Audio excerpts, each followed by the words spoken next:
Cargo ship. These are the workhorses of global trade, built to carry enormous quantities of goods across oceans.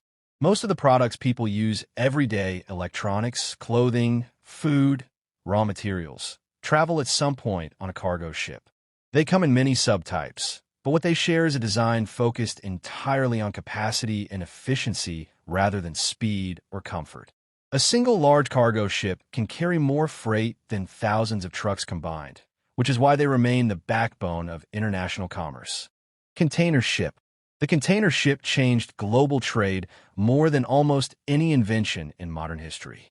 It carries standardized steel boxes, called containers, which can be loaded directly onto trucks or trains at port without unpacking. Before this system existed in the 1950s, loading a ship was slow, expensive, and prone to theft. Malcolm McLean, an American trucking entrepreneur, pioneered the idea, and within decades the entire world had adopted it. Today, the largest container ships are longer than 4 football fields and carry over 20,000 containers in a single voyage. Bulk carrier. Bulk carriers are designed to transport loose, unpackaged cargo like grain, coal, iron, ore, and cement. Instead of containers or crates, the cargo goes directly into large open holds built into the ship's hull. These ships have a distinctive look, flat decks with large hatches running down the center. They are slower and simpler than container ships, but essential for moving raw materials at the enormous scale modern industry requires. Most of the steel and grain that feeds and builds cities travels aboard bulk carriers. Tanker. Tankers carry liquid cargo, and the most well-known type moves crude oil across oceans. They are built with a series of sealed internal tanks that keep different liquids contained and separated. Some tankers are among the largest vessels ever constructed. The Seawise Giant, once the longest ship in history, was a supertanker that could not even pass through the English Channel when fully loaded. Beyond oil, tankers also carry chemicals, liquefied natural gas, and even wine or fruit juice, each requiring different levels of insulation and material lining. Row ship. The name stands for roll on, roll off, and it describes exactly how cargo is loaded. Vehicles drive directly onto the ship through large ramps at the stern or sides and drive off again at the destination. Car carriers are the most common type, and they transport millions of new automobiles around the world each year. The interior looks like an enormous multi-level parking structure. The system is remarkably efficient because it removes the need for cranes or heavy lifting equipment, cutting turnaround time in ports significantly. Fishing vessel. Fishing vessels range from small wooden boats working coastal waters to massive factory ships that stay at sea for months. The large industrial versions, sometimes called factory trawlers, catch, process, and freeze fish all on board before returning to port.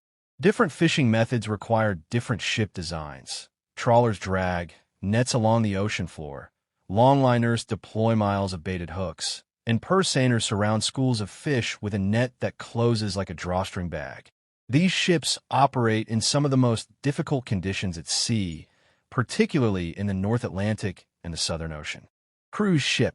Cruise ships are essentially floating hotels built to carry thousands of passengers on leisure voyages.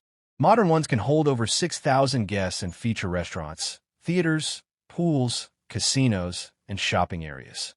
The idea of ocean travel for pleasure rather than necessity began in the late 1800s, but the industry exploded in the second half of the 20th century.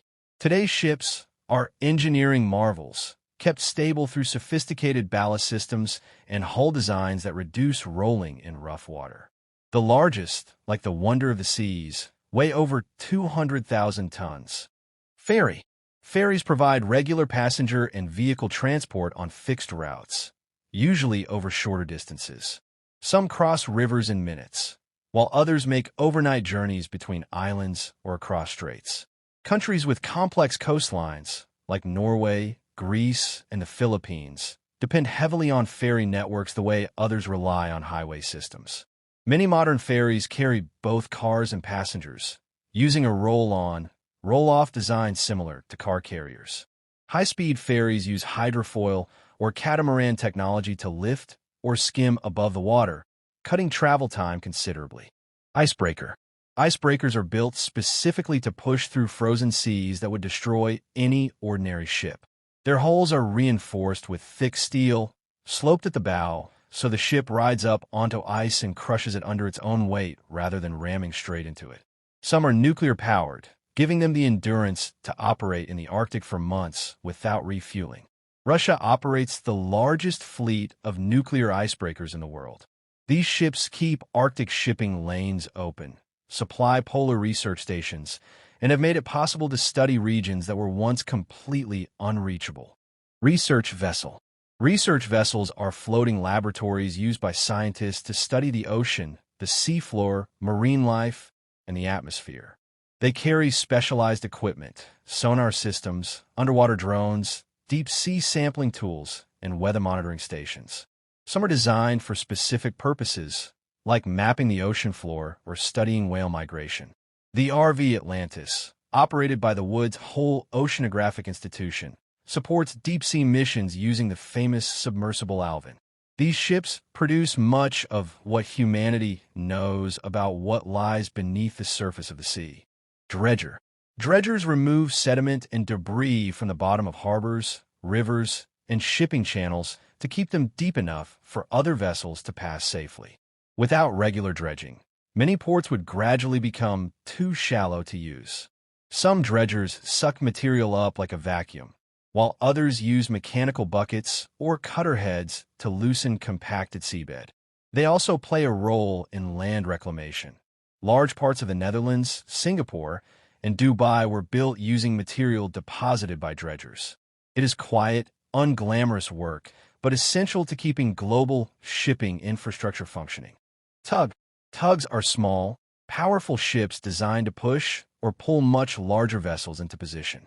Despite their size, they produce extraordinary amounts of thrust relative to their weight, using specially designed propellers that can rotate in any direction. Ports rely on them constantly. A supertanker moving at even a slow speed carries enormous momentum and cannot stop or steer precisely on its own in a narrow harbor. Some tugs also work offshore, towing oil rigs or salvaging stricken vessels. The crew of a tugboat tends to develop a particular pride in the work, given how much larger the ships they handle are by comparison. Aircraft carrier. Aircraft carriers are the largest warships ever built and function as mobile airbases at sea. They allow a navy to project air power anywhere in the world without needing land-based runways.